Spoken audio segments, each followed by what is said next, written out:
game in World Cup history has been played on natural grass. That is until next year, when the Women's World Cup will be played exclusively on artificial turf. Here's how this drastic change can affect the game. First, bounce. Compared to natural grass, artificial turf has a coefficient of restitution about 28% higher. This means a ball will retain more of its speed off the bounce, creating an overall faster game that could potentially affect timing. All else being equal, if a strike from the 18-yard box is mistimed by 1/100th of a second, it could cause the shot to fly off target in either direction by more than 11 feet. Another factor that could be in play is heat. Although the average highs for the 6 World Cup Canadian cities float around the mid-70s for the month of June, surface temperatures of artificial turf on sunny days generally exceed those of natural grass by 35 to 55 degrees Fahrenheit. That could turn a palatable 75-degree day into a 110-degree scorcher, increasing the risk of dehydration and reducing reaction times by up to 30%. The biggest difference, however, could be risk of injury.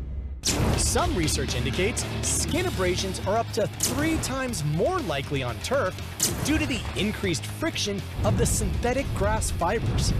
And while a recent study found that playing on artificial turf actually reduced overall risk of injury by 10 to 14%,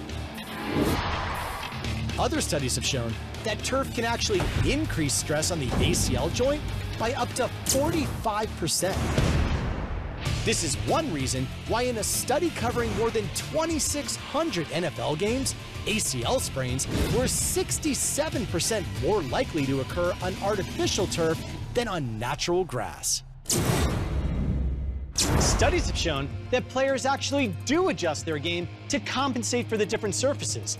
When playing on artificial turf, one of the game's key defensive techniques, slide tackling, is reduced by nearly 50%. For ESPN Sports Science, I'm John Brinkus. All in one rhythm was the slogan for the 2014 Men's World Cup located in Brazil. An international tournament that is typically 1 month long profited $2 billion for a non-profit organization. $160 million was given to each participating nation, and an extra $34 million was given to the German national team for being the champions. Another $98 million is split between the 209 member nations of FIFA. This leaves $1.2 billion with FIFA in their rainy day fund. That rainy day fund could have come in handy to the hundreds of thousands of residents who were forced from their homes in Sao Paulo, where the stadium was built nearby. Residents were forced to pay outrageous prices on their apartments or move to one of the relocation camps the government in Brazil had set up. Most of the residents were retirees and families that were forced to live in unimaginable conditions because their government would not pay to have apartments built. To a greater goal will be the slogan for the upcoming 2015 FIFA Women's World Cup to be held in Canada, where the players will be playing on synthetic turf instead of natural grass. To anybody who has never played soccer, this seems like a minor change that means nothing. To everybody else, this is a major controversy. Synthetic turf is proven to have higher temperatures and lead to more injuries as stated in the video. However, to FIFA and the Canadian Soccer Association, when petitions were signed by the players, they said legal actions would be taken if they continued to protest. Hampton Delegar, who represented some of the players, stated, "The tactics of FIFA and CSA have included threatening protesting players with suspension, doing everything possible to delay a final court ruling despite the players' need to know what surface the tournament will be held on so they can train accordingly." The most ridiculous part of this controversy is that it would never happen to the men. If Messi, Ronaldo, or Neuer were forced to play on synthetic turf, they would walk and so would their fan base.